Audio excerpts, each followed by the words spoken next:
বললেন যে তারা একজনকে হত্যা করেছে, বিনিময়ে এতজনকে রক্ত কেন ঝরানো হবে? তিনি বললেন, লাবিজিতামা ফিহা আহলু সানআ লাকাতালতুহুম জামিআ। যদি ইয়ামানের সানআ শহরের সকল বাসিন্দাও এই হত্যাকাণ্ডে জড়িত থাকতো, আমি তাদের সবাইকে হত্যা করতাম। তাহলে আপনারাই বলুন যে কোন সমাজটা উত্তম? যেই সমাজে প্রযুক্তি আছে, উন্নত জীবন ব্যবস্থা আছে, কিন্তু আপনার জীবনের নিরাপত্তা নেই।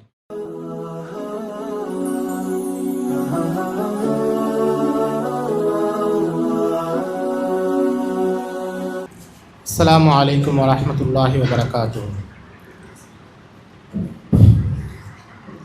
ইন্নাল হামদুলিল্লাহ নাহমাদুহু ওয়া নুসাল্লি আলা রাসূলিহিল কারীম, আম্মা বা'দ। আল্লাহ রাব্বুল আলামিনের শুকরিয়া আদায় করছি আজকের এই দাওয়া কনফারেন্সে উপস্থিত হতে পেরেছি। আল্লাহ রাব্বুল আলামিন আমাদের সবাইকে উপস্থিত হওয়ার তৌফিক দান করেছেন, আলহামদুলিল্লাহ। আমাকে যে আলোচনার বিষয় দেওয়া হয়েছে তা হচ্ছে উম্মার গৌরবময় ইতিহাস, বর্তমান সংকট এবং জাগরণের নতুন সম্ভাবনা। উম্মার গৌরবময় ইতিহাস শব্দটার মধ্যে আমাদের অতীতকালে আমরা কেমন ছিলাম এবং আমাদের সমৃদ্ধি কতটা উজ্জ্বল ছিল এটার একটা ইশারা আছে। কিন্তু অতীতে আমরা কেমন ছিলাম এবং আমাদের সমৃদ্ধি কতটা ছিল এটা জানার জন্য আরেকটু পেছন থেকে শুরু করা যায়। ইসলাম যখন পৃথিবীতে এসেছে এবং ইসলাম যখন জমিনে ভূখণ্ডে প্রতিষ্ঠিত হয়েছে, তখন তা মানব সভ্যতাকে এবং মুসলমানদেরকে অনেক বেশি সমৃদ্ধ করেছে। এই সমৃদ্ধিটা বুঝতে হলে ইসলাম আসার আগে যে জাহিলিয়াতের সময় ছিল সেটা বোঝা দরকার। ইসলামের গৌরবোজ্জ্বল অংশ এবং সমৃদ্ধি বুঝতে হলে আগের জাহিলিয়াতটা বোঝা দরকার, কারণ বর্তমানে আমরা আরেকটা জাহিলিয়াতে আছি এবং এই জাহিলিয়াতের পরের যেই সময়টা আসবে সেখানে পরিবর্তনটা কী হবে এটা বোঝার জন্য প্রথম জাহিলিয়াত এবং প্রথম জাহিলিয়াতের পরে ইসলাম যে নতুন ব্যবস্থা এনেছে এটা বোঝা দরকার। এবং এই জন্যই ওমর রাদিয়াল্লাহু তাআলা আনহু বলতেন যে ইন্নামা তুনকাযু উরাল ইসলামি উরওয়াতান উরওয়া ইজা উলিদা ফিল ইসলামি মান লাম ইয়ারিফিল জাহিলিয়া। তিনি বলেন যে ইসলামের বন্ধন শিথিল হবে যখন এমন প্রজন্ম জন্মগ্রহণ করবে যারা জাহিলিয়াত সম্পর্কে জানে না। অর্থাৎ ইসলামের সৌন্দর্য বোঝার জন্য, ইসলামের অবদান বোঝার জন্য জাহিলিয়াত চেনা, জাহিলিয়াত সম্পর্কে জানা এটা অত্যন্ত গুরুত্বপূর্ণ বিষয়।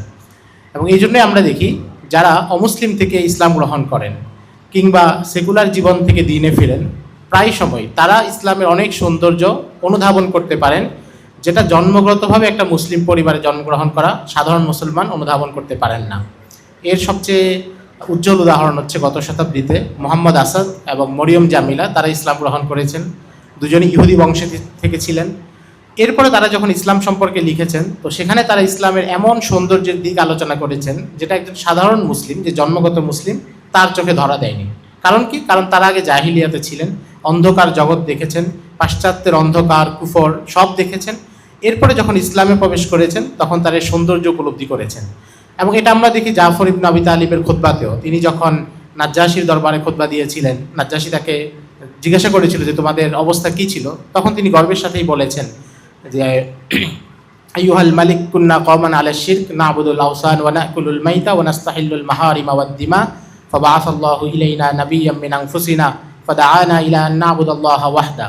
যে আমরা আগে কুফরের সমাজে, শিরকের সমাজে ছিলাম, আমরা মৃত প্রাণী ভক্ষণ করতাম, আত্মীয়তার সম্পর্ক ছিন্ন করতাম, অন্যায়ভাবে মানুষের রক্তপাত করতাম। তারপর আল্লাহ আমাদের মধ্য থেকে একজন নবী পাঠিয়েছেন, তিনি আমাদেরকে একমাত্র আল্লাহর ইবাদতের দিকে ডেকেছেন। তাহলে জাহিলিয়াতের সমাজটা বোঝা অত্যন্ত জরুরি ইসলামকে বোঝার জন্য এবং ইসলাম কি পরিবর্তন এনেছে সেটা বোঝার জন্য। তো জাহিলিয়াতের সমাজটা কেমন ছিল এর সবচেয়ে ছোট একটা উদাহরণ, যেটা সহিহ মুসলিমের বর্ণনা। নবীজি সাল্লাল্লাহু আলাইহি ওয়াসাল্লাম বলেছেন, ইন্নাল্লাহা নাযারা ইলা আহলিল আরদি ফামাকাতাহুম আরাবাহুম ওয়া আজামাহুম জামিআ ইল্লা বাকায়া মিন আহলিল কিতাব। আল্লাহ পৃথিবীতে দৃষ্টি দিলেন, তখন তিনি প্রাচ্যে পাশ্চাত্যে কোথাও পছন্দ করতে পারেন এমন কোনো মানুষকেই পেলেন না। অল্প কিছু আহলে কিতাব যারা ছিলেন, আসমানি গ্রন্থগুলোর, আসমানি ধর্মগুলোর অনুসারী যারা ছিলেন, অল্প কিছু, শুধু তাদেরকে পেলেন। এটা ছিল জাহিলিয়াতের সমাজ নবীজি আসার আগ মুহূর্তে। এরপরে নবীজি সাল্লাল্লাহু আলাইহি ওয়াসাল্লাম যখন আসলেন, তিনি আসার আগে পৃথিবীটা এমন যে আল্লাহ পছন্দ করতে পারেন এমন কেউই ছিল না। এরপর নবীজি সাল্লাল্লাহু আলাইহি ওয়াসাল্লাম আসলেন, 23 বছরের দাওয়াতি কাজ পরিচালনা করলেন। এরপর তিনি যখন পৃথিবী থেকে বিদায় নিচ্ছেন তখনকার অবস্থা কি? খায়রুল কুরুনি কারনি সুম্মাল্লাযিনা ইয়ালুনাহুম সুম্মাল্লাযিনা ইয়ালুনাহুম। নবীজি বলছেন যে সবচেয়ে শ্রেষ্ঠ যুগ আমার যুগ, এরপরে এর পরেরটা, এরপরে এর পরেরটা। নবীজি সাল্লাল্লাহু আলাইহি ওয়াসাল্লাম যেই যুগে ছিলেন সেটা আজকের মতো কোনো আধুনিক সভ্যতা ছিল না, আজকের মতো উন্নত যানবাহন সেখানে ছিল না, যোগাযোগের যে আধুনিক ব্যবস্থা এবং প্রযুক্তিগুলো সেগুলো কিছুই ছিল না। মানুষ যেই ঘরে বসবাস করত সেগুলো সুউচ্চ ইমারত ছিল না, এই ধরনের ভবন নির্মাণ করা হয় নাই, আধুনিক স্থাপত্য শৈলী তখন আবিষ্কার হয়নি। কিন্তু এরপরেও নবীজির সেই যুগ আমাদের যুগ থেকে অনেক বেশি শ্রেষ্ঠ, এবং এটা পুরো মুসলমানদের আকীদা যে আজকের পৃথিবীতে আমরা যতই বস্তুগত উন্নতি করি সেটা নবীজি সাল্লাল্লাহু আলাইহি ওয়াসাল্লামের মদিনার সেই যুগের চাইতে কিংবা খোলাফায়ে রাশিদিনের সেই যুগের চাইতে কখনোই এটা উন্নত না। তো এখানে আমরা একটা ব্যাপার বোঝার আছে, সেটা হচ্ছে যে ইসলাম যে সমৃদ্ধির কথা বলে এবং ইসলামের যে অবদান সেটা শুধুই নিছক বস্তুগত কোনো উন্নতি না বা বস্তুগত অবদান না, বরং এখানে মূল অবদানটা হচ্ছে মানুষকে তাদের অধিকার দেয়া, ইনসাফ রক্ষা করা, আদল প্রতিষ্ঠা করা, মানুষের সামাজিক নিরাপত্তা প্রতিষ্ঠা করা। আপনি যদি এমন একটা সমাজে বসবাস করেন যেখানে আপনার পদ্মা সেতু আছে, যেখানে আপনি ঢাকা থেকে সিলেট খুব দ্রুত সময় চলে আসতে পারবেন, বুলেট ট্রেন আছে কিংবা আন্ডারগ্রাউন্ডে চলা ট্রেন আছে, কিন্তু সেই সমাজে আপনার নিরাপত্তা নেই, আপনি মারা গেলে আপনার রক্তের বিচার হবে এটার কোনো নিশ্চয়তা নেই। আর ওই সমাজ যেখানে মানুষ মাটির ঘরে বসবাস করে, যেখানে মানুষের কাছে উন্নত প্রযুক্তি নেই, যেখানে মানুষের কাছে এত বাহারি আইটেমের খাবারের ব্যবস্থা নেই, কিন্তু তারা এটা জানে যে যখন তাকে ইয়ামানের সানা শহরে 7-8 জন মানুষ মিলে একজনকে হত্যা করলো, মামলা এলো ওমর রাদিয়াল্লাহু তাআলা আনহুর দরবারে, তখন তিনি বললেন যে তাদের সবাইকে হত্যা করো। সাহাবীদের কেউ কেউ বললেন যে তারা একজনকে হত্যা করেছে, বিনিময়ে এতজনকে রক্ত কেন ঝরানো হবে? তিনি বললেন লাবিজিতামা ফিহা আহলু সানা লাকাতালতুহুম জামিয়া, যদি ইয়ামানের সানা শহরের সকল বাসিন্দাও এই হত্যাকাণ্ডে জড়িত থাকতো আমি তাদের সবাইকে হত্যা করতাম। তাহলে আপনারাই বলুন যে কোন সমাজটা উত্তম, যেই সমাজে প্রযুক্তি আছে, উন্নত জীবন ব্যবস্থা আছে, কিন্তু আপনার জীবনের নিরাপত্তা নেই, আপনার সামাজিক সম্মানের নিরাপত্তা নেই, এবং আপনি যেখানে প্রতিনিয়ত মাজলুম হবেন সমাজের ব্যবস্থাগুলোর দ্বারা, সমাজের কাঠামোগুলো দ্বারা। আর আরেকটা সমাজ যেখানে পদ্মা সেতু নেই, মেট্রো রেল নেই, কিন্তু সেখানে আপনার নিরাপত্তা আছে। আপনি সমাজের যত দুর্বল মানুষই হন, স্বয়ং ওমর রাদিয়াল্লাহু তাআলা আনহুর মতো খলিফা বলছেন তোমাদের মধ্যে সবচেয়ে দুর্বল ব্যক্তি আমার কাছে শক্তিশালী তার অধিকার বুঝে নেওয়ার ক্ষেত্রে। সমাজের সবচেয়ে দুর্বল মানুষও খলিফার সামনে শক্তিশালী, খলিফার সামনে খলিফাকে জিজ্ঞাসাবাদ করতে পারছেন এবং খলিফাকে নসিহত করতে পারছেন। তাহলে দুই সমাজের মধ্যে কোনটা সবচেয়ে উন্নত? যেই সমাজে মানুষের সামাজিক নিরাপত্তা, মানুষের সম্মান, আদল, ইনসাফ সব কিছু প্রতিষ্ঠিত হয়, সেই সমাজটা অবশ্যই গুরুত্বপূর্ণ। তো ইসলাম এসে প্রথম যেই পরিবর্তন করলো সেটা হচ্ছে জাহিলি যুগের যেই রীতিনীতি, তাদের যে ব্যবস্থা, তাদের যে আইন কানুন কালচার যা কিছু ছিল সব কিছু পরিবর্তন করলো। এবং এটা নবীজি সাল্লাল্লাহু আলাইহি ওয়াসাল্লাম বিদায় হজের ভাষণে সুউচ্চ কণ্ঠে তিনি বলছেন যে আলা কুল্লু শাইইম মিন আমরিল জাহিলিয়াতি তাহতা কদামাইয়া মাওজুন, জাহিলি যুগের যত রীতিনীতি কালচার যা কিছু আছে সব আমার পায়ের নিচে পদদলিত। কারণ জাহিলি যুগের যে রীতিনীতি ছিল, সেখানে যে সামাজিক বিন্যাস ছিল, যে শাসন ব্যবস্থা ছিল, এগুলো কোনোটাই মানুষের অধিকার, মানুষেরকে ইনসাফ পৌঁছে দেওয়ার কাজটা করতে পারতো না। অল্প কিছু মানুষের অধিকার রক্ষিত হতো, সমাজে যারা শক্তিশালী তাদের পক্ষে বিচার পাওয়া সহজ। যেমন আমাদের সমাজে বর্তমান জাহিলিয়াতেও তাই হয়, একজন দরিদ্র মানুষ যদি মারা যায় তার মৃত্যুর কোনো দাম নাই। আমরা দেখেছি কয়েকদিন আগে গার্মেন্টসে আগুন লেগে 16 জন মানুষ পুড়ে মারা গিয়েছে, এটা নিয়ে কোনো হইচই নাই। কিন্তু যদি গুলশান বনানীতে একজন মানুষ মারা যেত কোনো কারণে, এটা নিয়ে পত্রিকাগুলো দিনের পর দিন সংবাদ ছাপতো, তার পরিবারের সাক্ষাৎকার নেওয়া শেষ হলে তার বিল্ডিংয়ের দারোয়ানের সাক্ষাৎকার নিত, সে জীবনে একবার যে রিক্সাওয়ালার রিক্সা উঠেছে তার সাক্ষাৎকার নিত। কিন্তু দরিদ্র মানুষ 16 জন মারা যাচ্ছে, এটা নিয়ে রাষ্ট্রের কোনো চিন্তা নেই, মিডিয়াগুলোর কোনো কভারেজ নেই। কারণ কি? কারণ এখানে মানুষের তফাৎ আছে, সব মানুষের জীবনের মূল্য একরকম না। এবং আধুনিক রাষ্ট্রের এটা একটা বৈশিষ্ট্য যে সে অধিকারটা নিশ্চিত করতে পারে না। ইসলাম আসার পরে ইসলাম এই অধিকারগুলো নিশ্চিত করলো, এবং নবীজি সাল্লাল্লাহু আলাইহি ওয়াসাল্লাম মদিনায় যে শাসন ব্যবস্থা প্রণয়ন করেছেন সেখানে তিনি আদর্শ ইসলামী শরিয়া সেটাকে প্রয়োগ করে দেখিয়েছেন। এরপরে যখন খেলাফতে রাশেদার শাসন শুরু হলো তখন তারা এর সীমানা আরও বর্ধিত করেন। নবীজি সাল্লাল্লাহু আলাইহি ওয়াসাল্লাম ইসলামী শরিয়া প্রতিষ্ঠা করেন, কিন্তু এটা সীমানা ছিল শুধু জাজিরাতুল আরবের মধ্যে। খেলাফতে রাশেদার যুগে সাহাবায়ে কেরাম এটাকে আরও বিস্তৃত করেন এবং তারা রোমান সাম্রাজ্যের বিরুদ্ধে লড়াই করেন, রোমানদেরকে সিরিয়া, ফিলিস্তিন এবং মিশর থেকে পরাজিত করে ইউরোপে সীমাবদ্ধ করে দেন। এই অঞ্চলগুলো মুসলমানদের হাতে আসে। পারস্যের যে সাম্রাজ্য ছিল পুরোটা তাদের হাতে ধসে পড়ে এবং তারা এটাকে অনেক বিশাল এলাকা ধরে ইসলামী সালতানাত এবং খেলাফতের অধীনে নিয়ে আসে। এবং তাদের এই যে বিজয় অভিযান, মুসলমানদের যে বিজয় অভিযান, এটা এক অসাধারণ ঘটনা পুরো পৃথিবীর ইতিহাসে। আর্নল্ড টয়েনবি একজন বিখ্যাত ইতিহাসবিদ এবং ইতিহাস তত্ত্বের জনক বলা হয় তাকে। তিনি বলেন যে পৃথিবীর ইতিহাসে সেনাবাহিনী যখন অভিযান পরিচালনা করে, কোনো রাষ্ট্র যখন অভিযান পরিচালনা করে, এটা সাধারণত দুই প্রকার হয়। একটা হচ্ছে সেনাবাহিনী খুব দ্রুত কোনো এলাকা জয় করে, কিন্তু সেখানে দীর্ঘদিন অবস্থান করতে পারে না। অর্থাৎ যারা খুব দ্রুত এলাকা জয় করে, খুব দ্রুত তাদেরকে সেখান থেকে পালাতে হয়, জনগণ তাদের বিরুদ্ধে প্রতিরোধ গড়ে তোলে। আর আরেকটা মডেল হচ্ছে যে সেনাবাহিনী ধীরে ধীরে কোনো এলাকা জয় করে এবং এরপর দীর্ঘ সময় ধরে সেখানে তারা শাসন করতে পারে।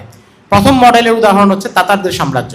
তাতাররা মুসলিম বিশ্ব আক্রমণ এবং বিস্তীর্ণ এলাকা জয় করে 50 থেকে 60 বছরের মধ্যে, কিন্তু এরপরে তারা তাদের শাসন টিকাতে পারেনি। পরের 50 বছরে তাদের পতন হয়ে যায় এবং মুসলমানরা তাদের এলাকা আবার ফিরিয়ে নেয়।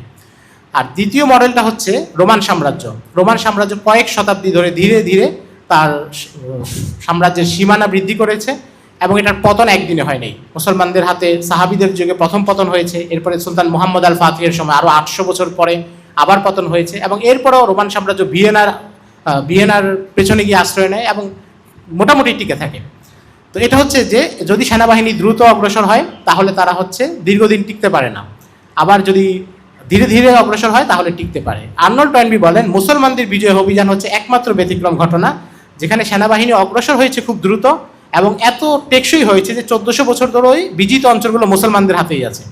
মুসলিম সেনাবাহিনী আজকে আমরা মুসলিম বিশ্বের যে মানচিত্র দেখছি, যেখানে যেখানে মুসলিম অধ্যুষিত অঞ্চল, এগুলো বেশিরভাগ 83 হিজরির মধ্যে বিজয় অভিযান সমাপ্ত হয়েছে, উমাইয়া খলিফা সুলাইমান বিন আব্দুল মালিকের শাসনামলের মধ্যেই। তো মাত্র 93 হিজরির মধ্যে, অর্থাৎ আমরা যদি হিসাবে দেখি নবীজি সাল্লাল্লাহু আলাইহি সাল্লামের ইন্তেকালের পর থেকে 83 বছরের মধ্যে, এই 84 বছরের মধ্যেই তারা আফগানিস্তান জয় করেন, আমাদের ভারতবর্ষের সিন্ধু অঞ্চল জয় করেন, ইরান জয় করেন, কাশগড় পর্যন্ত চলে যান চীনের সীমান্ত এলাকায়, আর্মেনিয়া, আজারবাইজান সেগুলো জয় করেন এবং সাইপ্রাসের দ্বীপে তারা হামলা করেন, আফ্রিকার বিস্তীর্ণ উত্তর আফ্রিকার অঞ্চলগুলো জয় করেন, ফিলিস্তিন, এশিয়া মাইনর সেগুলো জয় করেন এবং আন্দালুস জয় করেন। এবং এই পুরো অভিযান যেটা হয়েছে, আন্দালুস বাদে পুরো এলাকা এখন পর্যন্ত মুসলমানদের অধীনে আছে। হয়তো ইসলামী শরিয়া প্রতিষ্ঠা নেই, কিন্তু সেখানে মুসলিম অধ্যুষিত, মুসলমানদের শেয়ারগুলো সেখানে টিকে আছে, মুসলমানদের সংস্কৃতি, কালচার, ঐতিহ্য সব কিছু সেখানে নিরাপদ আছে। তো খেলাফত রাশেদার যুগে এটা হচ্ছে প্রথম বিস্ময়কর ঘটনা যে তারা অল্প সময় বিস্তীর্ণ এলাকা জয় করেন এবং বিজিত অঞ্চলগুলো মুসলমানদের আবাসভূমি হয়ে ওঠে এবং বিজিত অঞ্চলের মানুষজন বিজয়ীদের ধর্ম গ্রহণ করে, সংস্কৃতি গ্রহণ করে, ভাষা গ্রহণ করে, যেটা খুব ব্যতিক্রম ঘটনা। আমাদের এখানে ইংরেজরা 200 বছর শাসন করেছে, কিন্তু এখানকার সব মানুষ ইংরেজি ভাষা গ্রহণ করেনি, ইংরেজদের ধর্ম গ্রহণ করেনি, কারণ মানুষ বিজয়ীকে শতভাগ গ্রহণ করে না, তার মনে একটা ঘৃণা থাকে। কিন্তু মুসলমানরা যখন মিশর জয় করেছেন, তারা ঢুকেছেন তরবারি দিয়ে, ঢুকেছেন আমর ইবনুল আসের রাদিয়াল্লাহু তাআলা আনহুর জিহাদের মাধ্যমে।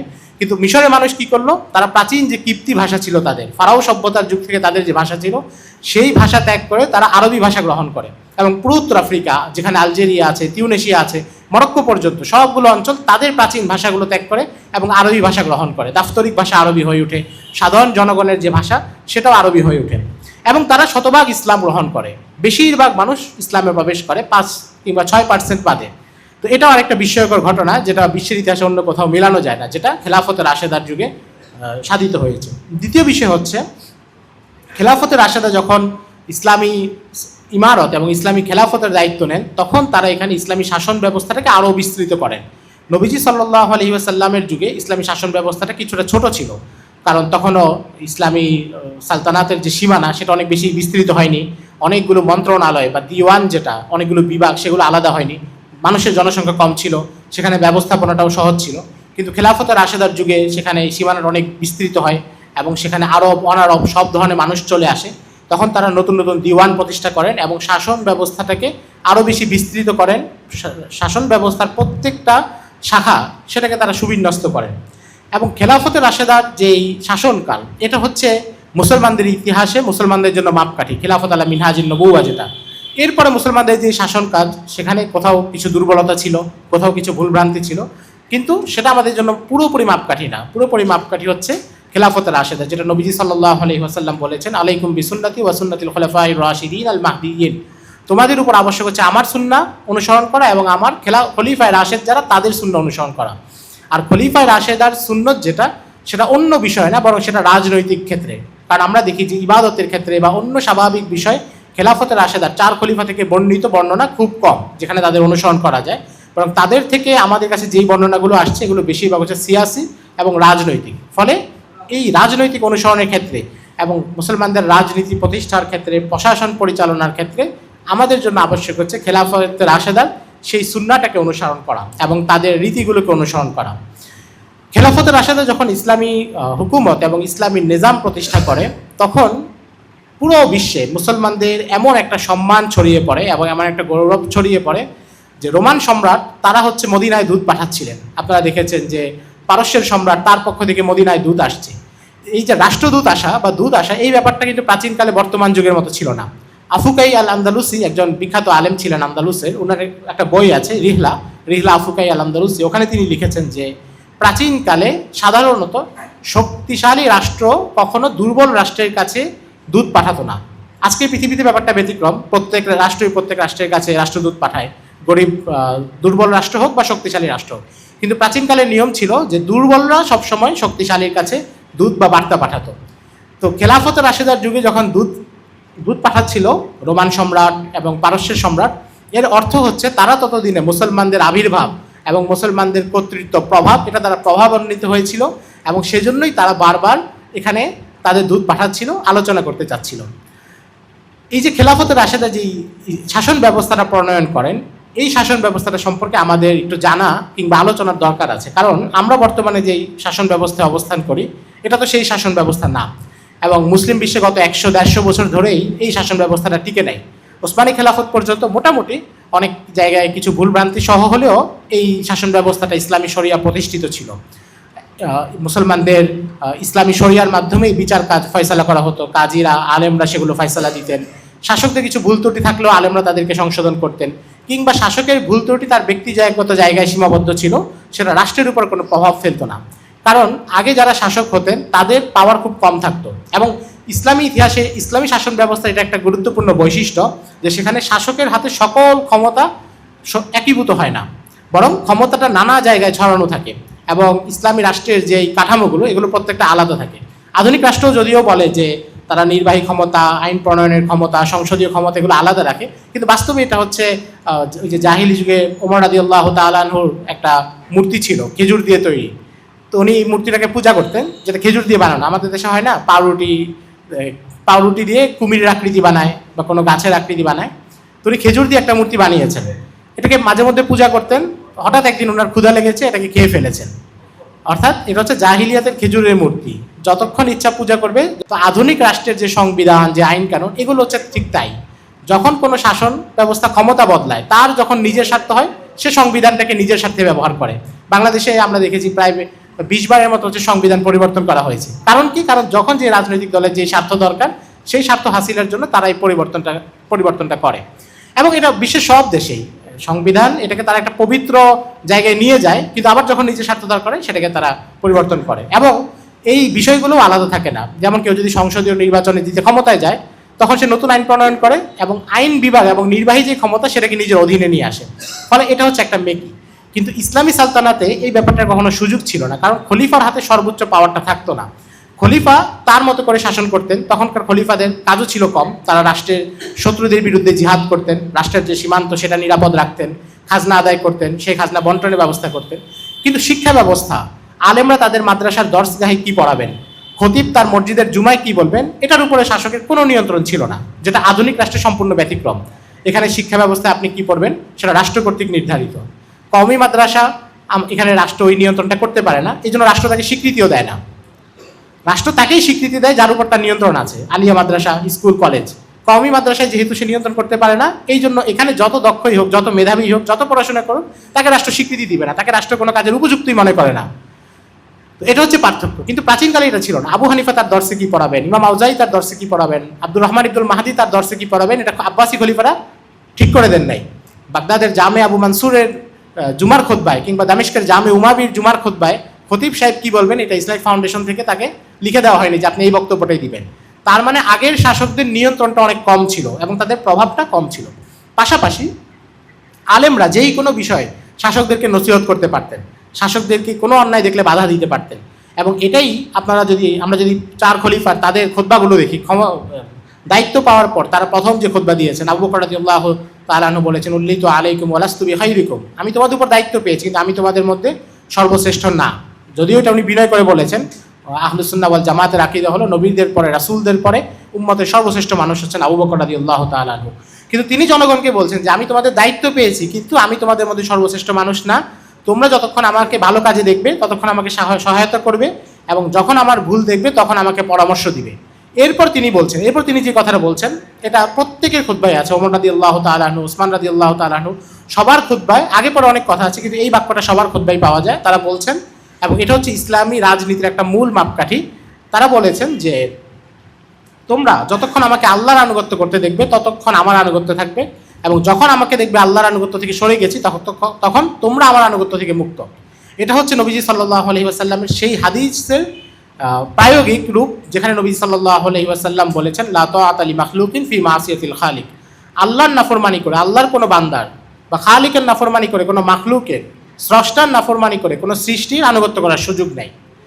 এটা হচ্ছে ইসলামী রাজনীতি এবং ইসলামী মুসলমানদের পুরো সমাজের মূল কেন্দ্র, যে সেখানে শাসক সর্বময় কর্তৃত্বের অধিকারী নন। শাসক কোনো আদেশ দিয়েছেন বলে আরেকজন সেটা বাস্তবায়ন করতে বাধ্য নন, কারণ যদি সেটা ইসলামী শরিয়ার সাথে সাংঘর্ষিক হয় তাহলে তিনি এই আনুগত্য থেকে মুক্ত। যেমনটা আমরা দেখেছি যে সাহাবায়ে কেরামের একটা জামাত, তারা কোথাও গিয়েছেন, নবীজি সাল্লাল্লাহু আলাইহি ওয়াসাল্লাম একজন আমির নির্ধারণ করে দিয়েছেন। তখন আমির তাদেরকে ঘটনাক্রমে একটা প্রসঙ্গক্রমে বললেন যে তোমরা এখানে আগুন জ্বালাও এবং এখানে লাফ দাও, এটা আমি আমির হিসাবে আমার নির্দেশ। তখন সাহাবায়ে কেরাম বললেন যে না, আমরা এটার আনুগত্য করব না। এরপর তারা যখন মদিনা এসে নবীজি সাল্লাল্লাহু আলাইহি ওয়াসাল্লামকে পুরো ঘটনা খুলে বলেছেন, নবীজি তাদের এই সিদ্ধান্তের প্রশংসা করেছেন। অর্থাৎ আমিরের আনুগত্য, ইতাআত করা, শাসকের আনুগত্য করা, এগুলোর উদ্বুদ্ধ করার জন্য নবীজির অনেক হাদিস আছে, কিন্তু পাশাপাশি মূল মাপকাঠি হচ্ছে এটা যে ওই আনুগত্যটা ততক্ষণ জরুরি যতক্ষণ শাসক ইসলামী শরিয়ার ভিতরে থাকবে, ইসলামী শরিয়া মেনে কাউকে আদেশ দিবে। যখন সে ওখান থেকে বের হয়ে যাবে তখন আর তার আনুগত্য এটা জরুরি না, বরং তার বিরোধিতা করা জরুরি। এবং এই জন্যই শাহরিস্তানি রাহিমাহুল্লাহ, একজন আকীদার বিখ্যাত ইমাম, ওনার কিতাব আছে আল মিলাল ওয়ান নিহাল, সেখানে তিনি বলছেন যে লাম ইউসাল্লা সাইফুন ফিল ইসলামি মা সুল্লা ফিল ইমামা, যে ইসলামে সবচেয়ে বেশি তরবারি ব্যবহৃত হয়েছে শাসকদের বিরুদ্ধে। তারা যখনই ইসলামী শরিয়া থেকে একটু বিচ্যুত হতে চেয়েছে তখনই আলেমরা তাদেরকে থামিয়ে দিয়েছেন। বারবার বিদ্রোহ ঘটেছে। উমাইয়া আমলে আমরা দেখি তারা যখন নির্যাতন করেছিল তখন নফসে জাকিয়ার বিদ্রোহ হয়েছে, আব্দুর রহমান ইবনুল আশরাসের বিদ্রোহ হয়েছে, সেখানে আবু হানিফার মতো আলেমরা ফান্ডিং করেছেন, তাদেরকে অর্থ দিয়েছেন। তার মানে শাসকরা নিরাপদে স্বৈরাচার হয়ে উঠবে কিংবা অনেক বড় ধরনের স্বৈরাচার হয়ে উঠবে, বড় ধরনের গণহত্যা চালাবে, এটা ইসলামী নিজামে সুযোগ ছিল না, কারণ আলেমরা তাদেরকে নিয়ন্ত্রণ করতেন। এবং ইসলামী কাঠামোতে শাসকের চাইতে সমাজের প্রভাবটা বেশি থাকে, সমাজের যে মানুষজন থাকেন তাদের প্রভাবটা বেশি থাকে, তারা ঐক্যবদ্ধ থাকেন। এবং এটাই আমরা দেখি যে মুআবিয়া রাদিয়াল্লাহু তাআলা আনহু বিখ্যাত তাবেঈ আহনাফ ইবনে কাইস সম্পর্কে বলেছিলেন যে হাযাল আহনাফ ইবনে কাইস ইযা গজিবা লাহু আলফু সাইফিন আও মিয়াতু আলফি সাইফিন মিন তামিম লাম লা ইয়াসালুনা ফিমা গজিবা।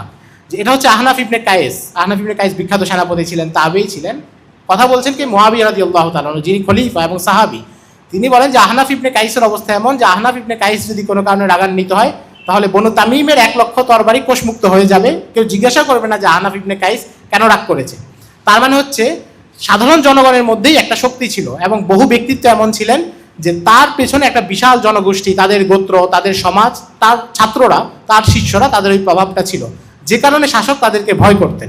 কিন্তু আধুনিক রাষ্ট্রে এই ক্ষমতাগুলো অনেক কমিয়ে ফেলা হয়েছে। আধুনিক রাষ্ট্রে একজন আলেমের সেই প্রভাব নাই। যেমন আমরা দেখি যে মিশরের মামলুক যুগে যখন শেখ ইজ্জুদ্দিন ইবনে আব্দুস সালাম রাহিমাহুল্লাহ, তিনি মিশরের শাসক নাজমুদ্দিন আইয়ুবের বিরোধিতা করেন, উনি একটা ট্যাক্স ধার্য করেছিলেন।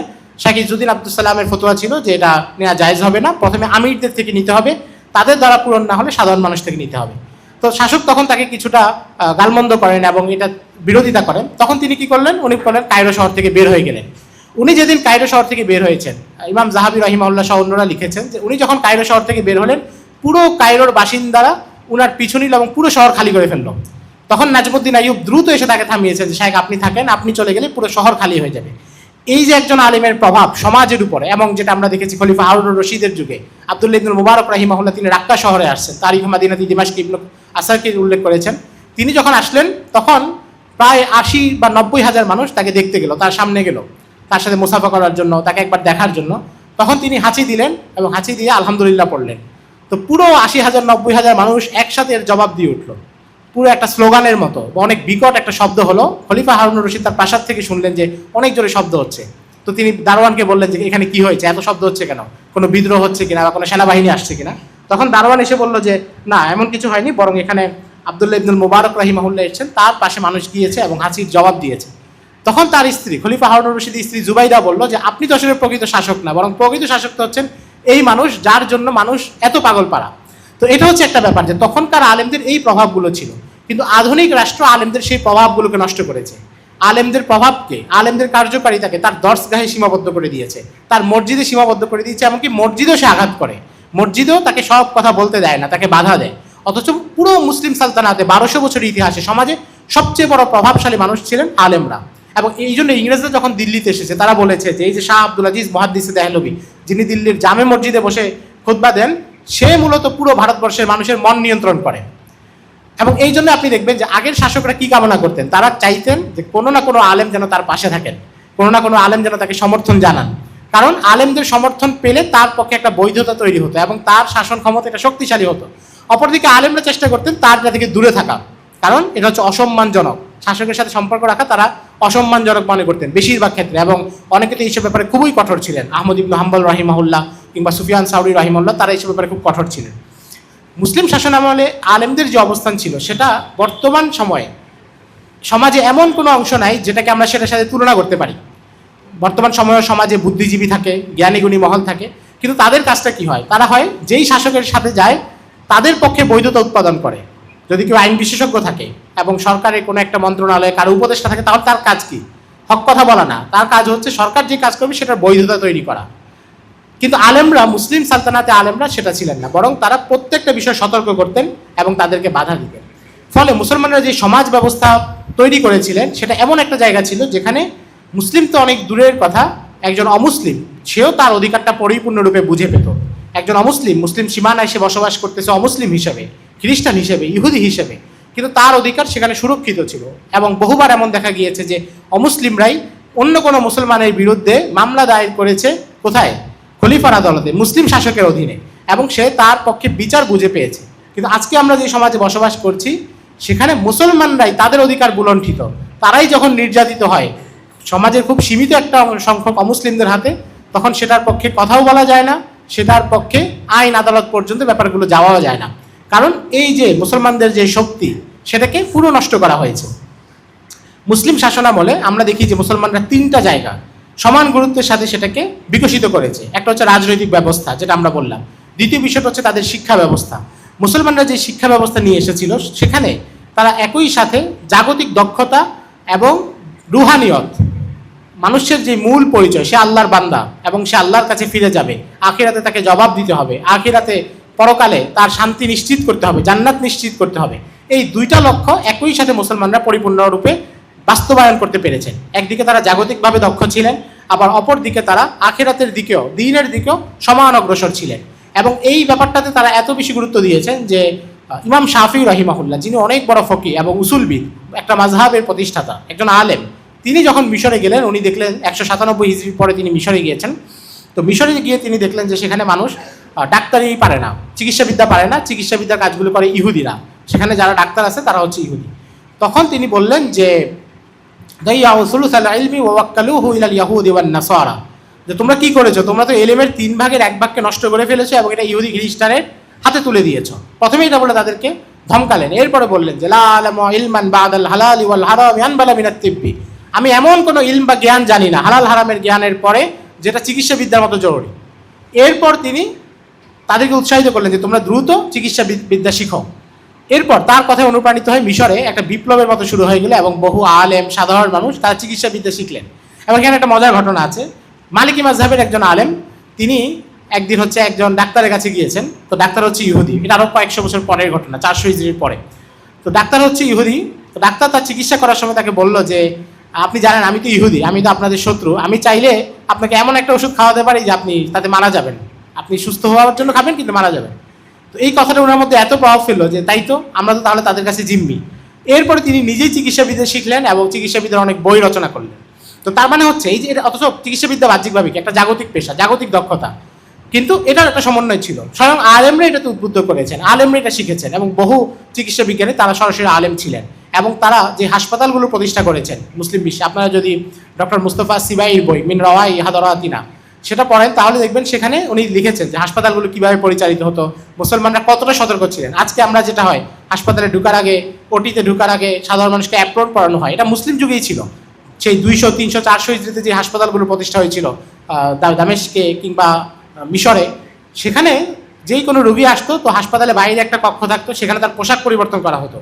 বিশেষ পোশাক পরে তাকে হাসপাতালে ঢুকতে হতো, নির্দিষ্ট টাইম থাকতো যখন ডাক্তার আসতো, ওষুধ ফিরিয়ে দেওয়া হতো, চিকিৎসা সেবা পুরোটাই ছিল রাষ্ট্রের দায়িত্ব এবং ওয়াকফের মাধ্যমে এটার ব্যয় বহন করা হতো, বর্তমানের মতো ছিল না।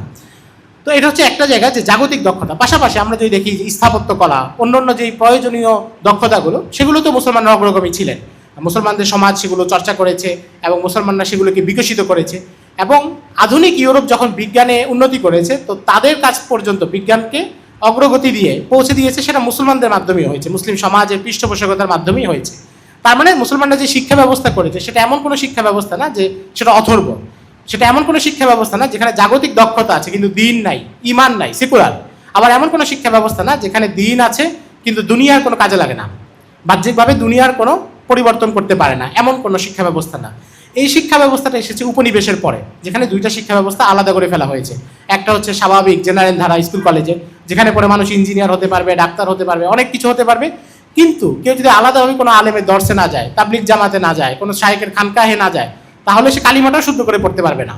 এবং বাংলাদেশের বেশিরভাগ মানুষের যারা স্কুল কলেজে পড়ছে 12 বছর 16 বছর, বেশিরভাগ মানুষ কালিমা শুদ্ধ করে বলতে পারে না, তার কাছে নিজের আকীদা পরিষ্কার না, সে নিজের মুসলমান পরিচয় নিয়ে হীনমন্যতায় ভোগে। এটা কিন্তু সমাজের বেশিরভাগ মানুষের চিত্র। এটা আমরা এখানে দাওয়া সেন্টারের যে আয়োজনে আছে, আমরা এখানে কয়জন, পুরো জগন্নাথপুরে, পুরো সুনামগঞ্জে যেই কয়টা স্কুল আছে, কলেজ আছে, ইউনিভার্সিটি আছে, সকল ছাত্রদের যদি আমরা অনুপাত করি, তাহলে দিনই মজলিসে আসে, আলেমদের সাথে সম্পর্ক রাখে, তাবলিগ জামাতে যায়, খানকাহে যায়, ফুলতলি সিলসিলার সাথে সম্পর্ক রাখে, আরও যত দিনই কার্যক্রম আছে, এগুলোর সাথে যারা সম্পর্ক রাখে তাদের টোটাল যে যোগফল হবে, যারা সম্পর্ক রাখে না তাদের যোগফল এর চেয়ে অনেক বেশি হবে না? এর চেয়ে অনেক বেশি। এবং এটা সারা বাংলাদেশের চিত্র। ফলে এখানে থেকে এই যে মানুষগুলো, তারা আকীদা সম্পর্কে জানে না, তারা নবীজি সম্পর্কে জানে না, নবীজির শান। এই জন্য আপনি দেখবেন যে নবীজির অবমাননা হচ্ছে, কেউ বেয়াদবি করতেছে, তার রক্ত গরম হচ্ছে না, কারণ তার কাছে কোনো গুরুত্বপূর্ণ না। তার চোখে শেখানো হয়েছে যে জাগতিক যে নেতারা আছে তারা গুরুত্বপূর্ণ। রবীন্দ্রনাথের কবিতা কেউ যদি ভুল সুরে গায়, অর্থাৎ গান গাওয়ার যে বিশেষ সুর আছে সেটার বিপরীতে কেউ গাইলে তার বিপরীতে মামলা করা হচ্ছে, তাকে গ্রেফতার করা হচ্ছে। অপরদিকে সারওয়ারে দো জাহান রাসূল আকরাম সাল্লাল্লাহু আলাইহি ওয়াসাল্লামের অবমাননামূলক কেউ কথা বলছে, তার ব্যাপারে বলা হচ্ছে ব্যক্তি স্বাধীনতা, এবং মুসলিম পরিবারের সন্তান এটাকে সমর্থন করছে। তার কাছে এটা স্বাভাবিক মনে হচ্ছে। কারণ কি? কারণ তাকে তো নবীজির আজমত, নবীজির শান এগুলো কিছু শেখানো হয় নাই। তাকে শেখানো হয়েছে রবীন্দ্রনাথ বিশ্বকবি, রবীন্দ্রনাথের কাছে বাংলা সাহিত্য ঋণী, তুমিও ঋণী, সবাই ঋণী। এটা হচ্ছে এখনকার এই শিক্ষা ব্যবস্থার বৈশিষ্ট্য, যে একদিকে এমন শিক্ষা ব্যবস্থা যেখানে জাগতিক দক্ষতা আছে কিন্তু তার ঈমান এবং আকীদার হেফাজত নাই, আর অপরদিকে মুসলিম শাসনামলে যেটা ছিল সেখানে উভয়টার সমন্বয় ছিল। এবং এই জন্য আমরা দেখি যে ভারতবর্ষের বিখ্যাত আলেম, যিনি পুরো ভারতবর্ষের শ্রেষ্ঠ আলেমদের একজন ছিলেন, শেখ আহমদ সিরহিন্দি মুজাদ্দিদ আল ফেসানি রাহিমাহুল্লাহ, তিনি এবং ওই সময়কার ভারতবর্ষের মুঘল সম্রাট শাহজাহানের, মুঘল সম্রাট জাহাঙ্গীরের যিনি প্রধানমন্ত্রী ছিলেন, চিফ অ্যাডমিনিস্ট্রেটর ছিলেন, উজির ছিলেন, নবাব সাদউল্লাহ খান, তারা দুইজন একই দরসগাহে পড়েছেন, একই দরসগাহে একই উস্তাদের কাছে পড়ে একজন হয়েছেন জাহাঙ্গীরের চিফ অ্যাডমিনিস্ট্রেটর, আর আরেকজন হয়েছেন মুঘল সাম্রাজ্যের ওই সময়ের কিংবা পুরো ভারতবর্ষের সবচেয়ে বড় আলেম। অর্থাৎ একই দরসগাহ থেকে দুই ধরনের দক্ষতা সেটা নিশ্চিত করা গিয়েছে। এবং আমরা যদি এখানে মাদ্রাসাগুলোতে তখন যে সিলেবাস ছিল, সেখানে তখনকার সময় পর্যন্ত বিকশিত জ্যোতির্বিজ্ঞান পড়ানো হতো, চিকিৎসা বিজ্ঞান পড়ানো হতো, সামরিক প্রশিক্ষণ শেখানো হতো। বাংলায় যে মাদ্রাসাগুলো ছিল সেখানে একটা কিতাব পড়ানো হতো, হিদায়াতুর রমি, যেটা আমাদের সোনারগাঁয়ে শাইখ আবু তাওয়ামার মাদ্রাসায় পড়ানো হতো, নওগাঁয়ে তকিউদ্দিন ইবনুল আরবির মাদ্রাসায় পড়ানো হতো। হিদায়াতুর রমি ছিল তীর নিক্ষেপ করার কৌশল এবং যুদ্ধে তীরন্দাজি কীভাবে করতে হয় সেই বিষয়। তার মানে মুসলমানরা যে শিক্ষা ব্যবস্থা প্রতিষ্ঠা করেছে সেটা একই সাথে জাগতিক দক্ষতা, পৃথিবীকে আবার বিনির্মাণ করা, সেটাকে কিভাবে সুন্দর করতে হয়। আপনারা চিন্তা করুন যে মুসলমানরা যে স্থাপত্যগুলো নির্মাণ করেছে, সেটা বাগদাদের জামে আবু জাফর মানসুর হোক, কিংবা ভারতের দিল্লিতে কুওয়াতুল ইসলাম মসজিদ হোক, কিংবা কুতুব মিনার হোক, কিংবা আন্দালুসে কর্ডোবা জামে মসজিদ বা অন্য স্থাপত্যকলা, এগুলো এখনও যদি একজন মানুষ দেখে সে বিশ্ব অভিভূত হয়। যারা স্পেন গিয়েছে, যারা এই অঞ্চলগুলোতে গিয়েছে, মুসলমানদের সেই প্রাচীন স্থাপনাগুলো দেখার পরে সে অবাক হয়। অথচ একজন মানুষ এটা এখন কখন দেখছে? যখন সে আইফেল টাওয়ার দেখছে, যখন সে স্ট্যাচু অফ লিবার্টি দেখছে, বুর্জ খলিফা দেখছে। আধুনিক যুগের সবচেয়ে শ্রেষ্ঠ নিদর্শনগুলো দেখার পরেও যদি কেউ স্পেনের এই নিদর্শনগুলো দেখে সে অবাক হয়, তাহলে প্রাচীনকালে যখন একজন মানুষ Eiffel tower, statue of liberty এগুলো কিছু দেখে নাই, সরাসরি গিয়ে আন্দালুসের ওই কাঠামোগুলো দেখেছে, তখন তাদের বিস্ময়টা কত বেশি ছিল। মানে এখন তো আমাদের কাছে পরিচিত বিশাল স্থাপনা, সুউচ্চ ভবন, এগুলো আমাদের কাছে পরিচিত হওয়ার পরেও আমরা যখন আন্দালুসকে দেখি, আমরা যখন দিল্লিকে দেখি, তখন আমাদের কাছে অবাক লাগে। তাহলে সেই যুগের মানুষ যারা এগুলো কিছুই দেখে নাই, তারা যখন মুসলমানদের রাজত্বের এগুলো দেখেছে, তখন তাদের বিষয়টা অনেক বেশি ছিল। এই জন্য আমরা দেখি যে ইবনে কাসির রাহিমাহুল্লাহ আল বিদায়া ওয়ান নিহায়াতে উল্লেখ করেছেন যে বাগদাদি আব্বাসি খলিফাদের শাসনামলে ইউরোপ থেকে একজন প্রতিনিধি আসলো, রোমান সাম্রাজ্যের একজন প্রতিনিধি আসছে। তো সে আসা উপলক্ষে প্রাসাদকে সাজানো হলো, সেখানে কিছু আলোকসজ্জা করা হলো। এটা দেখে সে বিস্ময়ে অভিভূত হয়ে গেছে এবং সে কথাই বলতে পারতেছিল না। সম্রাটের দরবারে যখন আসছে সে মানে এত প্রভাবিত হয়েছে যে সে কথাই বলতে পারতেছে না, যে এত সুন্দর সাজানো, এগুলো তো আমাদের সাথে পরিচিত না। ইউরোপ তখন অন্ধকার, প্যারিস তখন অন্ধকার, বার্লিন, লন্ডন, এগুলো সব তখন অন্ধকার। সেখানে মানুষ গোসল করে না মাসের পর মাস। ক্রুসেডের সময় একজন বিখ্যাত সেনাপতি ছিলেন ওসামা ইবনে মুনকিজ, উনার একটা আত্মজীবনী আছে কিতাবুল ইতেবার, উনি উল্লেখ করেছেন যে আমাদের কয়েকজন মানুষ ক্রুসেডারদের সাথে সরাসরি মল্লযুদ্ধে জড়িয়ে পড়েছে, অর্থাৎ ঘোড়া দিয়ে যুদ্ধ চলতেছিল, দুইজন ঘোড়া থেকে পড়ে গেছে, হাতাহাতি লড়াইয়ে গেছে। হাতাহাতি লড়াইয়ে যাওয়ার পরে আমাদের সৈন্য ক্রুসেডার সৈন্যকে ছেড়ে দিছে এবং ক্রুসেডার সৈন্য তাকে বন্দি করে ফেলছে। তা আমরা জিজ্ঞাসা করলাম, তুমি এত সাহসিকতার সাথে লড়লে, এরপরে আক্রমণ করলে না কেন? তো সে বললো যে তার শরীর থেকে এত বেশি দুর্গন্ধ বেরোচ্ছিল, আমি আর সহ্য করতে পারছিলাম না। ক্রুসেডারদের, এবং আপনি এটা স্বয়ং ক্রুসেডারদের লেখাতেও আছে, উইলিয়াম টায়ার, তাদের বিখ্যাত ইতিহাসবিদ উইলিয়াম টায়ারের লেখাতে আছে যে পুরো ইউরোপ তখন কি করছে, তারা পরিচ্ছন্নতার সাথে পরিচিত না। তাদের যে রানী যারা, তাদের যে রাজারা মাসের পর মাস গোসল করতো না, এই অবস্থা ছিল। তো এই যে সব কিছু বিষয়, এই সমন্বয়গুলো মুসলমানরা করেছে। মুসলমান প্রকৌশলী যারা ছিলেন তারা যে নগর পরিকল্পনাগুলো করেছেন, সেটা আধুনিক যে কোনো নগর পরিকল্পনাকে হার মানাবে, এবং এটা নিয়ে বহু গবেষণা হয়েছে। আধুনিককালের নগর প্রকৌশলবিদ যারা, তারা দেখিয়েছেন যে কর্ডোবার গঠন সেই যুগের জনসংখ্যা অনুসারে, রাজনৈতিক কৌশলের জায়গা থেকে, সামাজিক অবস্থানের জায়গা থেকে এটা কতটা নিখুঁত ছিল। কর্ডোবা, মুসলমানরা যেই শহরগুলির প্রতিষ্ঠা করেছেন, কাইরাওয়ান, ফুস্তাদ, ফাস, প্রত্যেকটা শহরে তারা এই দক্ষতাগুলোর প্রমাণ দিয়েছেন। তো এই দক্ষতাগুলো তারা কোথায় পেয়েছেন?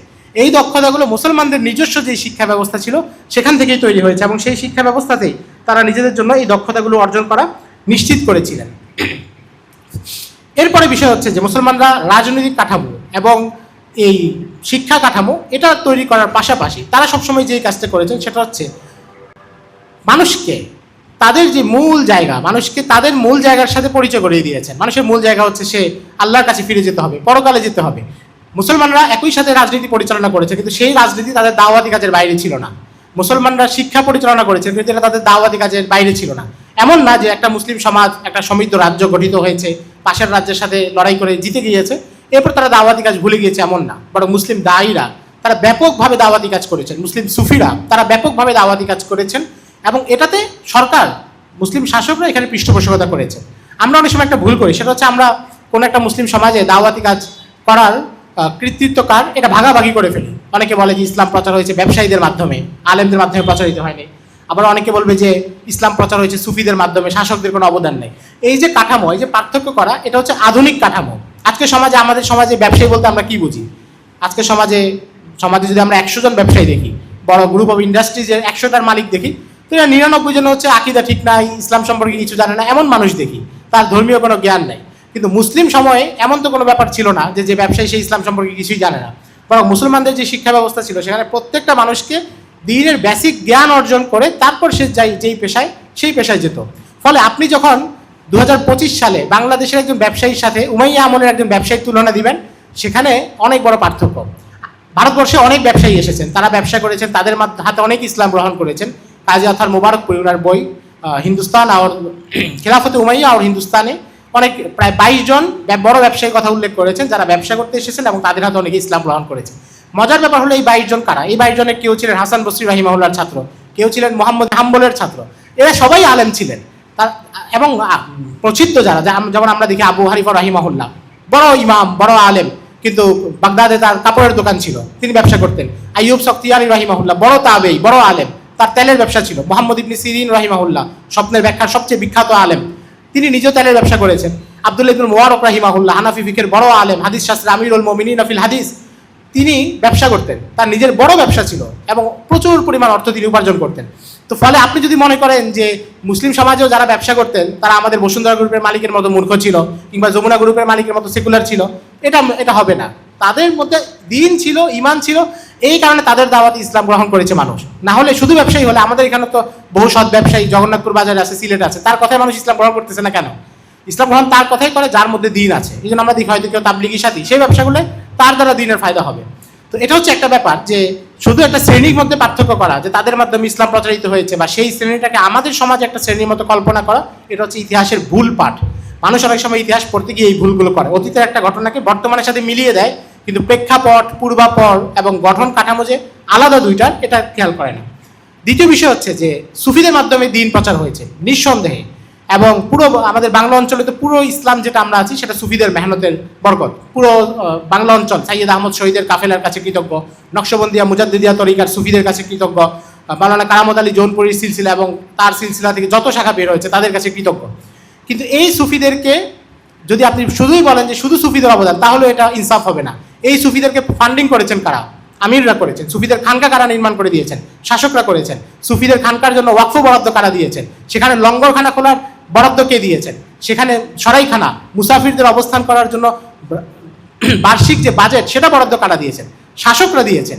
এবং এই শাসকরাও অবদান রেখেছেন এই দাওয়াতি কাজগুলোতে। ফলে মুসলিম সমাজের প্রত্যেকটা অর্গান, প্রত্যেকটা শাখা সেটা সমানভাবে দাওয়াতি কাজে তৎপর ছিল। এবং এই যে মুসলিম শাসকদেরকে আমরা যেভাবে কল্পনা করি জাগতিক শাসকদের মতো, এটা কিন্তু ছিল না। ভারতবর্ষের বিখ্যাত শাসক মোহাম্মদ ইবনে তুগলক, তিনি ছিলেন সরাসরি ইবনু তাইমিয়া রাহিমাহুল্লাহর ছাত্রের ছাত্র। ইবনু তাইমিয়া রাহিমাহুল্লাহর শিষ্য তিনি। এসে মোহাম্মদ বিন তুগলকের সাথে তার সম্পর্ক ছিল। এবং মোহাম্মদ বিন তুগলক কুরআনুল কারীমের হাফেজ ছিলেন। হেদায়া কিতাব, যেটা হানাফি ফিকহের একটা প্রসিদ্ধ কিতাব, এর অর্ধেকের বেশি তার মুখস্থ ছিল। যেটা এখন বাংলাদেশেও বহু মানুষের, আমরা যারা মাদ্রাসায় পড়াই, আমাদের বেশিরভাগ মানুষের হেদায়া কিতাব মুখস্থ নাই, কিন্তু মোহাম্মদ ইবনে তুগলকের সেটা ছিল। তো ফলে এই শাসকদেরকে আধুনিক শাসকদের মতো মনে করা এবং তাদের কোনো জুলুমের কারণে, ভুলের কারণে আধুনিক একজন জালেম শাসকের সাথে, স্বৈরচারী শাসকের সাথে তাদের তুলনা দেয়া, এটা হচ্ছে বেইনসাফি এবং এটা হচ্ছে ইতিহাসের ভুল পাঠ। ইতিহাসটা কখনোই এমন ছিল না। এই যে আমরা যে ইতিহাসে একটা সামারি করলাম, ইতিহাসের আলোকে আমরা কিছু কথা বলার চেষ্টা করলাম। এই যে মুসলমানদের একটা সমৃদ্ধ শাসন, যেখানে অমুসলিমরা তাদের কাছে অধিকার পাচ্ছে, এবং যেটা আমরা দেখেছি হিমস বিজয়ের পরে, সিরিয়ার একটা বিখ্যাত শহর ছিল হিমস, সেখানে আবু উবাইদা ইবনে জাররাহ রাদিয়াল্লাহু তাআলা আনহু তারা প্রথমে জয় করেন। তারপর রোমান বাহিনী যখন তাদেরকে শহরের বাইরে থেকে ঘিরে ফেলে, তখন তারা শহরটা ত্যাগ করতে বাধ্য হন। তো তখন তারা অমুসলিমদের কাছ থেকে যে জিজিয়া নিয়েছিলেন সেই টাকাটা তাদেরকে ফেরত দেন, যে আমরা তোমাদের নিরাপত্তা দিতাম, এই জন্য তোমাদের কাছ থেকে জিজিয়া নিয়েছিলাম, কিন্তু এখন আর আমাদের পক্ষে সেটা সম্ভব না, আমরা চলে যাচ্ছি, তোমাদের টাকা তোমরা ফেরত নাও। তখন অমুসলিমরা যারা ইসলাম গ্রহণ করে নাই এবং যারা দীর্ঘ সময় ইসলামী শাসনও দেখে নাই, 5 কিংবা 6 মাস তারা ইসলামী শাসন দেখেছে, তারা বলছে যে রদ্দাকুমুল্লাহু ইলাইনা ওয়া লাআনাল্লাহু আল্লাযীনা কানু ইয়ামলিকুনানা মিনার রূম, আল্লাহ তোমাদেরকে আমাদের কাছে ফিরিয়ে আনুক, এবং যে রোমানরা আমাদেরকে এতদিন শাসন করছে তাদের উপর আল্লাহ লানত করুক। তার মানে ইসলামী শাসনের যে সৌন্দর্য, এটা অমুসলিমরা পর্যন্ত স্বীকার করেছে। এবং এই জন্য আমরা দেখি যে ইসলামের যে সৌন্দর্য এবং ইসলামের যে প্রভাব, এটা দ্বারা অমুসলিমরা কতটা প্রভাবিত ছিল। যে সিসিলি, ইতালির একটা দ্বীপ যেখানে মাফিয়াদের উত্থান এবং আধুনিককালে মাফিয়াদের আত্মঘর, সেই সিসিলি মুসলমানরা প্রায় 300 বছর শাসন করেছিল। তো মুসলমানদের পতনের পর সেখানে খ্রিস্টানরা রাজ্য নেয়। কিন্তু খ্রিস্টানরা শাসন করার পরেও সেখানে তাদের শাসকদের নাম কি ছিল? খুব অদ্ভুত। আল কাদের বিল্লাহ রজার, আল বাকি বিল্লাহ ক্রিস্টোফার। অর্থাৎ মুসলমান শাসকরা যেই উপাধিগুলো ব্যবহার করতো সেগুলো তারাও অবলম্বন করা শুরু করে এবং সেই উপাধিগুলো নিয়ে সাথে নিজের নামটা রাখে। তার মানে মুসলমানদের শাসন ব্যবস্থা এটা কতটা প্রভাবিত করেছিল মানুষকে। এবং আপনারা দেখবেন যে সুলতান সালাহুদ্দিন আইবি সম্পর্কে একাধিক ক্রুসেডার ভাষ্যে, ক্রুসেডারদের লেখকদের ভাষ্যে একটা দাবি করা আছে। দাবিটা কি? তারা বলছে যে সালাহুদ্দিন আইবি মূলত ছিলেন খ্রিস্টান। ব্যাপারটা বুঝতে পারছেন? সালাহুদ্দিন আইবি, যিনি বাইতুল মাকদিস উদ্ধার করেছেন, যিনি জিহাদ করেছেন খ্রিস্টানদের বিরুদ্ধে, তারা দাবি করছে সালাহুদ্দিন আইবি খ্রিস্টান। এটা কারণ কি? এটা হচ্ছে বিজয়ী শক্তি, যেটা ইবনে খালদুন বলেছেন, আল মাগলুবু মাওলাউন আবাদান বিল ইক্তিদাই বিল গালিব। যারা পরাজিত হয় তারা বিজিতদের সভ্যতা, সংস্কৃতি এটা তারা অনুসরণ করে, প্রভাবিত হয়। আজকের পৃথিবীতে আমরা কোন শাসন ব্যবস্থা চাই? আমরা চাই লিবারেল ডেমোক্রেটিক শাসন ব্যবস্থা, গণতান্ত্রিক শাসন ব্যবস্থা। কেন? কারণ আজকের পশ্চিমা সভ্যতা এটার প্রতিনিধিত্ব করে এবং পশ্চিম হচ্ছে এখন বিজয়ী। কিন্তু আপনি অবাক হবেন, অষ্টাদশ শতাব্দীতে এবং ঊনবিংশ শতাব্দীতে পোল্যান্ডের মানুষ তারা তাদের শাসকদের কাছে দাবি জানাচ্ছে যে আমরা ওসমানী খেলাফতের যে শাসন ব্যবস্থা তেমন একটা শাসন ব্যবস্থা চাই। অথচ সেটা ইসলামী সীমানার বাইরে এবং সেখানে শতভাগ অমুসলিম ছিল। কিন্তু তারা কোন শাসন ব্যবস্থা চাচ্ছে? ওসমানী খেলাফতের শাসন ব্যবস্থা। অথচ ওসমানী খেলাফত নিজেই তখন অনেক দুর্বল ছিল, কিন্তু তবুও তারা সেটা চাচ্ছে। কেন? কারণ ওসমানী খেলাফতের একটা সম্ভ্রান্ত রাজকীয় অবস্থা ছিল, সেটা মানুষকে প্রভাবিত করত। তো সালাহুদ্দিন আইবিকে তারা দাবি করছে যে তিনি মুসলিম ছিলেন। যেমনভাবে আমরা দাবি করি রানী এলিজাবেথ ছিলেন আহলে বাইতের সদস্য। রানী এলিজাবেথ মারা যাওয়ার পর অনেকে লিখেছে। এটা কেন লিখছে? কারণ আজকের পৃথিবীতে ব্রিটেন বিজয়, আজকের পৃথিবীতে রানী এলিজাবেথের সম্মান আমাদের কাছে বেশি। এই জন্য আমরা চাই যে কোনোভাবে তার সাথে আমাদের একটা সম্পর্ক মিলানো হোক। যদি পেছনে কোনো সিলসিলা থাকেও, 1 নম্বর হচ্ছে আহলে বাইত না, এটাও একদম প্রমাণিত। আনসাব বিশেষজ্ঞ যারা আছেন তারা এগুলো বিস্তারিত আলোচনা করে দেখিয়েছে, একটা গুজব। বারাক ওবামা যখন আমেরিকার প্রেসিডেন্ট হলো, লোকজন গর্ব করলো কি নিয়ে? যে তার দাদি ছিল মুসলমান। তার দাদি ছিল মুসলমান, এটা তো গর্বের বিষয় না, বরং সে তো মুরতাদ হয়েছে। তাদের এরপরে সিলসিলা তো মুরতাদের সিলসিলা, তো এটা নিয়ে গর্বের কিছু বিষয় না। অনেক সময় মানুষ এমন বিষয় নিয়ে গর্ব করে যেটা হচ্ছে আসলে গর্বের বিষয় না। যেমন একটা মজার বিষয়, আব্বাসী খেলাফতে খলিফা আবু জাফর মানসুরের শাসনামলে 143 হিজরিতে একটা বিদ্রোহ হলো। তো এই বিদ্রোহ যারা করেছে তারা হচ্ছে আহলে বাইতের সদস্য ছিল, আলাবি ছিল, আলী রাদিয়াল্লাহু তাআলার বংশধররা। তো আবু জাফর মনসুর তাদেরকে চিঠি লিখলো যে তোমরা কেন আমাদের কাছ থেকে ক্ষমতা কেড়ে নিতে যাচ্ছ। তো তারা বললো যে আমরা আহলে বাইতের সদস্য, আমরা এটার উপর সবচেয়ে বেশি হকদার, আমাদের পূর্বপুরুষের মধ্যে আছেন হুসাইন রাদিয়াল্লাহু তাআলা আনহু, হাসান রাদিয়াল্লাহু তাআলা আনহু, যারা জান্নাতের সর্দার হবেন। এরকম অনেক কিছু বলে তারা বললো যে আমাদের বংশে আছেন আবু তালেব, যিনি জাহান্নামে সবচেয়ে কম শাস্তি পাবেন। তো আবু জাফর মনসুর চিঠির জবাবে লিখলেন, ইবনে কাসির রাহিমাহুল্লাহ আল বিদায়া ওয়ান নিহায়াতে উল্লেখ করেছেন, আবু জাফর মনসুর বললেন যে তোমার সব কথা মানে, কিন্তু শেষে যেটা বললা এটা তোমাদের ফজিলতের কারণ না। তোমাদের ফজিলত যারা ইসলামের সাথে, নবীজির সাথে, সাহাবায়ে কেরামের সাথে, সেটা। আবু তালেব জাহান্নামে কম শাস্তি পাবে, এটা তোমাদের জন্য গৌরবের কোনো কারণ না, এটা বাদ দিয়ে বলো। তো এটা হচ্ছে আর কি বিষয়। বারাক ওবামার যদি দাদি মুসলমানও থাকে সেটা আমাদের জন্য গৌরবের কোনো বিষয় না। কিন্তু এই গৌরবটা মানুষ গ্রহণ করে কখন? গ্রহণ করে যখন সে একটা সভ্যতাকে এমনভাবে দেখছে যেটা বিজয়ী, এবং সে পাশাপাশি নিজের ইতিহাস জানে না। আজকের মুসলিম সমাজে আমরা বেশিরভাগ মানুষ মুসলমানদের যে সমৃদ্ধ ইতিহাস ছিল, সমৃদ্ধ ঐতিহ্য ছিল, সেটা সম্পর্কে জানি না। এখন জানার দরকারটা কেন? জানার দরকারটা হচ্ছে, আপনি যদি ভবিষ্যৎ বিনির্মাণ করতে চান, সামনের দিকে যেতে চান, মুসলিম সমাজকে নতুনভাবে ঢেলে সাজাতে চান, তাহলে অতীত থেকে শিক্ষা নিতে হবে। মানুষ যখন কেউ তীর নিক্ষেপ করে তখন সে করে কি? তীরটাকে ধনুক থেকে টেনে পেছনের দিকে নিয়ে আসে, এবং যে তীরটাকে যত বেশি পেছনে আনে ওই তীরটা তত বেশি সামনে যায়। তো কেউ সামনে যেতে চাইলে পেছনে একটু ফিরে তাকাতে হয়, ইতিহাস থেকে দেখতে হয় যে আমাদের আসলে আমাদের সমাজ কিভাবে শুদ্ধ হবে, আমাদের কি পশ্চিমা যে কোনো প্রেসক্রিপশন পেলেই আমরা সেটা বাস্তবায়ন করলে আমাদের সমাজ নিরাপত্তা পাবো, আমাদের রাষ্ট্র প্রতিষ্ঠিত হবে। পশ্চিমারা যেভাবে তাদের সভ্যতাকে প্রতিষ্ঠিত করেছে, তাদের শাসন ব্যবস্থাকে মজবুত করেছে, আমরা কি সেটা পারবো? নাকি আমাদের ক্ষেত্রে ইবনে খালদুনের সেই কথাই কার্যকর হবে যেখানে তিনি বলেছেন জাদ্দুয়ালুল আম্মাতুল ইস্তিলা আল আজিমাতুল মুলক আসলুহাদ্দিন ইম্মা মিন নবুওয়া ওয়া মিন দাওয়াতি হক। শক্তিশালী রাষ্ট্র তখনই প্রতিষ্ঠিত হয় যখন সেখানে নবুয়তের ছোঁয়া থাকে কিংবা হক দাওয়াতের ছোঁয়া থাকে। ফলে মুসলিম সমাজ, মুসলিম নেতৃত্ব, সেটা যদি শক্তিশালীভাবে প্রতিষ্ঠিত হতে হয় তাহলে সেখানে নবুয়তের শক্তি লাগবে, যেটাকে ডক্টর ইকবাল বলেছেন যে তো মুসলিম সমাজ সবসময় শক্তিশালী হয় সেই উপাদান দ্বারা যেখানে দিন থাকে, যেটা ইবনে খালদুনের কথা থেকে পরিষ্কার। তো দিন না থাকলে মুসলিম সমাজ আরও দুর্বল হয়, এবং যেটা ইমাম মালিক রাহিমাহুল্লাহ বলেছেন যে লা ইয়াসলুহু আখিরু হাযিহিল উম্মাতি ইল্লা বিমা সালুহা বিহা আউয়ালুহা। এই উম্মতের পরবর্তী প্রজন্ম কখনোই সমৃদ্ধ হতে পারবে না, সংশোধন করতে পারবে না, উন্নতি করতে পারবে না যতক্ষণ তারা প্রথম প্রজন্মের আদর্শ অনুসরণ না করে। ফলে আমরা যদি আমাদের সময় সামাজিক নিরাপত্তা লাভ করতে চাই, সঠিক ইসলামী রাজনীতি করতে চাই, সঠিক অর্থ ব্যবস্থা, সঠিক শিক্ষা ব্যবস্থা, যেখানে মানুষের জাগতিক স্বার্থ এবং পার্থিব উন্নতি, পার্থিব মুক্তি সব কিছু নিশ্চিত হবে, তাহলে দিনের কাছে ফিরে আসা ছাড়া আমাদের কোনো উপায় নেই। দিনের কাছে আমাদেরকে অবশ্যই ফিরে আসতে হবে, এবং এর জন্য হচ্ছে মুসলমানদের ইতিহাস অধ্যয়ন করা, সিরাত অধ্যয়ন করা, মুসলিম মনীষীদের জীবনে অধ্যয়ন করা, এবং ইসলামী শরিয়াকে ব্যাপকভাবে বোঝা, সমাজে সেটা ব্যাপকভাবে প্রচার করা, এটা দাওয়াতের দায়িত্ব নিজের কাঁধে তুলে নেওয়া। তাহলেই আমরা সঠিকভাবে ইসলামী দায়িত্ব পালন করতে পারবো এবং ইসলামী সমাজ গঠন করতে পারবো। এবং আমাদেরকে ডক্টর ইকবালের ওই কথাটাই মনে রাখতে হবে যে আপনি মিল্লাত পর কিয়াসা কোয়ামে মাগরিব সে না কর খাস হয় তার কি বিমে কওমে রাসূলে হাশেমি। তোমরা পাশ্চাত্যের দেখানো পথে আগে লাভ নাই, তোমরা রাসূলে হাশেমির উম্মত, তার দেখানো পথেই তোমাদেরকে সামনে এগোতে হবে। আল্লাহ রাব্বুল আলামিন আমাদের সবাইকে দ্বীনের জন্য কাজ করার তৌফিক দান করেন, এবং ইসলামের ইতিহাস, ঐতিহ্য, সিরাত বেশি করে পড়া, অনুধাবন করা এবং সমাজে প্রচার করার তৌফিক দান করেন। আসসালামু আলাইকুম ওয়া রাহমাতুল্লাহ।